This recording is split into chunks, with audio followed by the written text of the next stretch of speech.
All right. Your last match against Billy is as Jesse James, and it's on a house show in Green Bay at the end of September. You pick up the victory. So at this point, who do you convince and who do you have to sell that you two should be partners?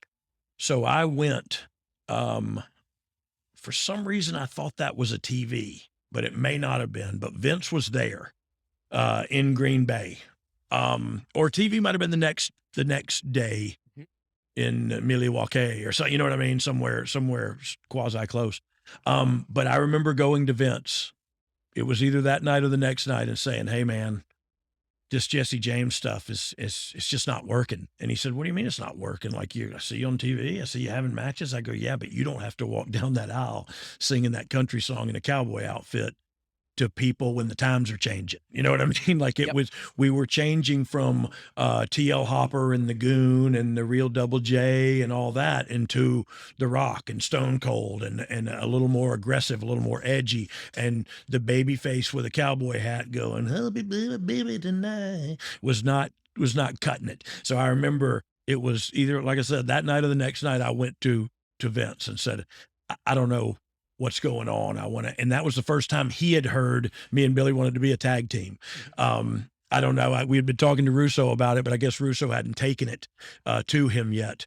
And so this was the first time he'd heard about that. And he said, "Well, let's give that some thought." You know what I mean? So, but he still talked to me in a circle and had me walking out of there happy as hell to be, Double J, Jesse James, and singing that country song, because that's what he does, man. He could sell a ketchup popsicle to a woman in white gloves. Let's move forward to Kansas City, and Flash Funk defeats Rockabilly after Honky's interference backfires, costing Billy the match. You come out afterward and announce that you're now the Road Dogg and that Billy would be better up teaming with you and dropping Honky. Let's go to this Reversal clip right here. and look, honky tonk man, and They infirmary did the Rockabilly. that's the same finish me and Jeff did in '95 in your house. After the reversal, the idiot. No, there's a The idiot. Cornet. Flash wins the match, and Rockabilly goes down in defeat. So And you gotta say that. Oh, Flash, you're so yeah. he was funky too. Rockabilly's losing. He should have had the Funkadactyls. Or did he have Funkadactyls? He had dancers at one He had time, right? dancers, yeah. Yeah.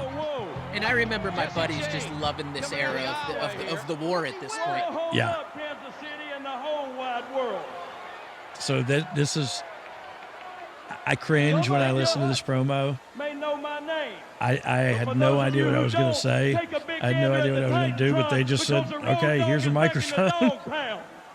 Seeing it written on the back of the vest. When did you get the second G? Was that when you left again, or? So look, the whole name came from Jeff. When I was the roadie, he used to call me Road Dogg. Like, "Oh, Road Dogg here's going to get my stuff and do this and do that." So he called me that back then in '95. So really it was just, old decrepit rhinoceros horn having free. this is some of the times that me and Honky Tonk didn't like each other. Matter of fact, he's so old. Elvis How Presley old is stole he? How his old is he? gimmick. That's how old he is. Double J showing no respect for the honky tonk man. Elvis stole his gimmick. I Yeah. love I just came to talk. You know, me and you got a lot in common. Me and you got a lot in common, Willie Will. Don't look at me like that and keep that it. freak Willie back. Will. Me and you have been curtain jerkers since day one. And So this don't was a say little we bit of a ain't. shoot, We've been you know. out of our backs. 1, 2, 3, counting the lights. That's And this was what kind of the we've been doing. beginning of bringing in a little bit of this Yes. realism. Yes. You like it?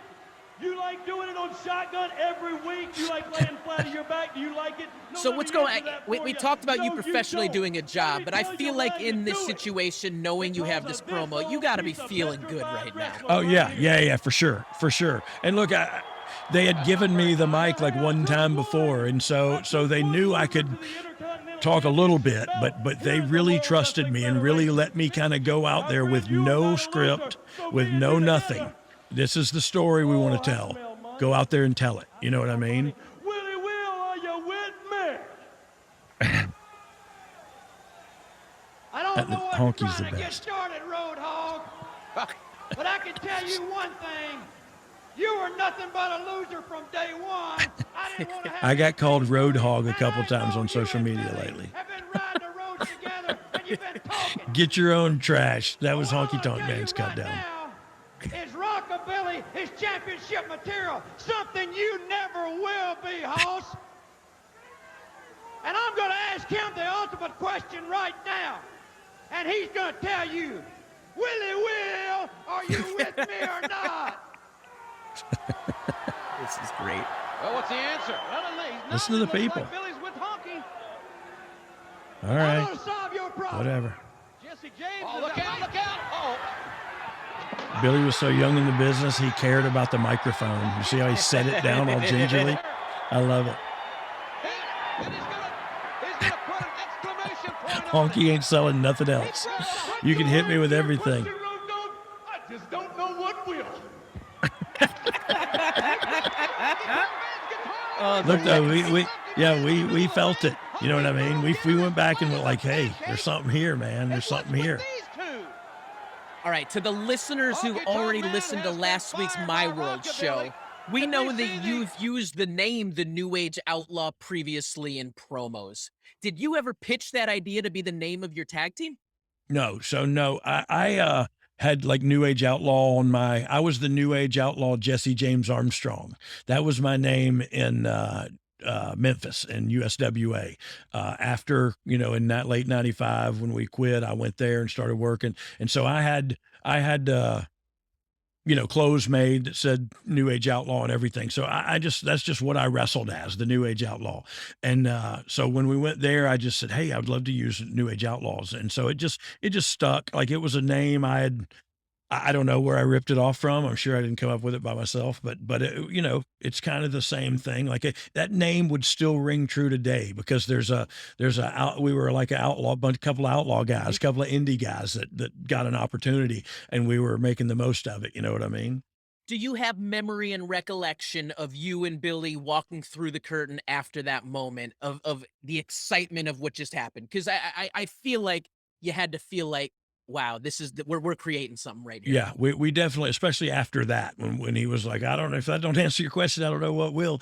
And we high-fived in the middle of the ring. If you saw as we went up to we were walking up the ramp, we turned around at the same times and stuck our hands up. Like, it's just stuff like that just happened, that we were just thinking the same way and doing the same thing and thinking along the same lines.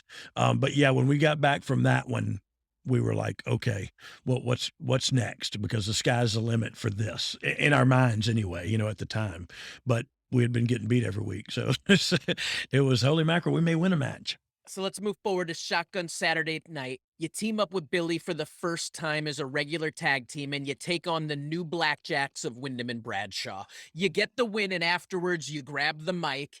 And to say that it's win number 1 of your win streak, is this gimmick launching with an end game in mind, or are they just going to see where it goes and if it works? Yeah, I totally think they were going to see where it goes, because I dang sure didn't have a win streak coming, or a win streak that I knew of that was coming. Look, they were very trusting back then about, I would just get out of the ring and grab the mic in the middle of the match and after the match, before the match. You know what I mean? Like, they just trusted. They trusted a few people to do that. I trusted a lot of people to do that. Let's be honest. They trusted a lot of people to do that, and I was one of them. And so the post match promo was not supposed to be. It was just an opportunity for me to get my crap in again. You know what I mean? We dang sure didn't know that was the first victory of a lot to come. We were just, okay, we're here we are, we're a team now. Okay, we beat Barry Windham. Holy crap. There's another one that Barry Windham he's probably my 3rd favorite wrestler in the world. You know what I mean? Behind Kurt Hennig and Brad Armstrong, and Brad Armstrong versus Barry Windham are some of the best matches I've ever seen in my life. And just Barry is so smooth and big and covers the ring with effortlessly, like he was just poetry in motion, man. And so to be in the ring with him was an honor. And then we got to beat him too, and we stole their hats later, and we did, all kind of stuff with Barry Windham, man. I was in hog heaven. And my brother Brad was like, you got to work with Windham, he was good, ain't he? We got to talk about that, man. It's Barry Windham. Yeah. Thank you, Barry. Let's run this clip of this debut of you guys as a team, and you guys and you cutting the promo as you walk down the ramp. Okay. Wait a minute. Let's hear what he's got to say. At least he's asking him to turn the music off. They want to hear the Road Doggy Dog. That's right, we're back and we're proud, and we're going to say it out loud, because right standing to my left is Bad Billy Gunn, and to his immediate right, the Road Doggy Dog, Jesse James. Now, Topeka, are you with me? I said, Topeka, listen here, everybody out there in There's that 90s hip hop right Yeah, there. yeah, I loved we it. did to the rhinoceros of the World Wrestling Federation, the honky tonk man. And that was merely step one for myself, the dog, and Bad Billy Gunn. Billy's like, hey, we got a match. Seems to be step I just two. kept talking too. Well, this right here, waiting control. These two big badasses in the ring waiting to beat me up. Billy Gunn away, and Think, look at this old finish. Holding that leg. That's as good as it gets right there. See, now you got to scoot. You got a boot, scoot, and boogie. We got away with one.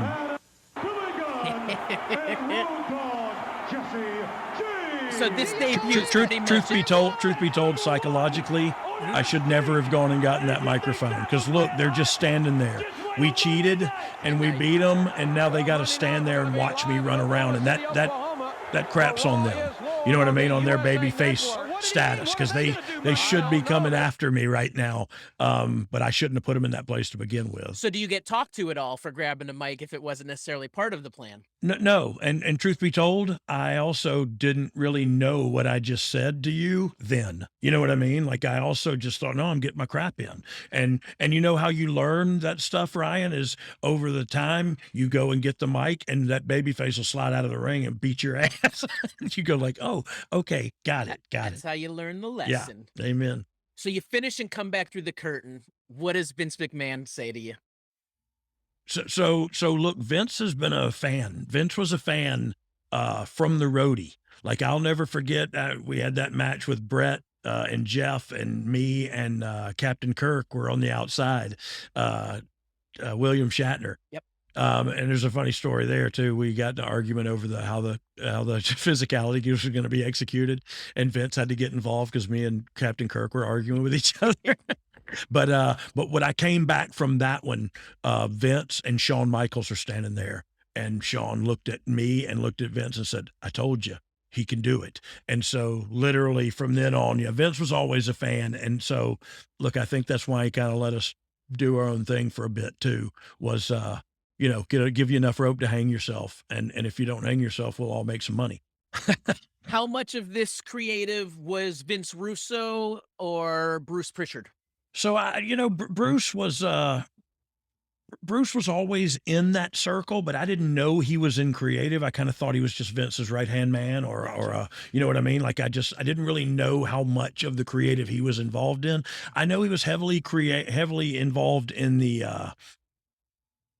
a lot of the DX stuff. Like, I know he went with us when we went into CNN Towers, and he was with us a lot. You know what I mean?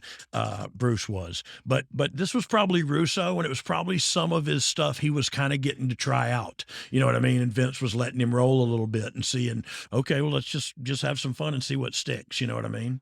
Cool. So now you got buzz and momentum's building, and we head to Raw on October 20th, 1997. You two take on the Headbangers, and it's so memorable when Billy smashes the Headbangers boombox over Thrasher's head, and you get the pin. Let's show it right now. Billy's good at just busting people with stuff, and I just top them. I mean, and then just knowing this moment, the blood has to make this even better at this point. Oh, yeah, yeah. Unplanned hardway juice has to just put a little bit more stank, a little bit more sizzle, and a little bit more badass on top of you both. Yeah, of course it does. And that was not meant to be, but that was a real, like, juke, or what do they call them? Boombox. Yeah, it was real. It was hollowed out a little bit. Oh, sorry. But it was real, and it busted. We worked again where they busted one over my head, but it was a promotional deal with the boombox. And We'll look that up. We'll show that on one of these episodes too, where they hit me, and I still have a scar on top of my head where that plastic just stuck in my head. Those things weren't very forgiving. We're talking old school electronics of boom boxes, and then that promo, we didn't hear it, but I know what you said because that was, "You better page somebody." Yeah, yeah, and look, that was what we were doing a lot back then. Is me and Brian Christopher and a lot of the guys that messed around were like, "Oh, you didn't know? Well, you better fax somebody. Well, you better page somebody." That was we all had pagers then. Send 911. You know what I mean? Like we were just having fun. And so I finally told not Brian Christopher, Brian Lee. I said, "Look, I'm gonna say it when I go out there. I'm gonna say, oh, you didn't know? You better call somebody." He's like, "No, you won't." I said, "Yes, I will." And that's literally how the whole thing started. That's awesome, and that's gonna come up in a fan question in a minute. Yeah. After the match, you go to commentary and you yell about how it's now your time to get the chance. How are you feeling in this moment getting to yell at the boss? Well, so I looking back at it, I probably thought I shouldn't have done that, at the time. But that's not where my head was then. You know what I mean? I was literally excited. We're on TV getting victories, and I overstepped my boundaries a little bit there. I don't know if I got talked to about it, but I probably shouldn't have gone over to the announce table and started yelling at him like that. We've talked about God. the process throughout a lot of this, but you had to know that at this point you got a hit on your hands. Oh yeah, yeah, yeah, yeah. Look, that's why Mark Henry used to say, his grandmama used to say, "Oh, you smelling your pee, ain't you?" That's what I was doing right then. That's why I went over to the table. That's why I thought I was something. I thought something was going down. Little did I know that I was talking to the guy that signs my paychecks. You know what I mean? I knew it. I just didn't care at the time.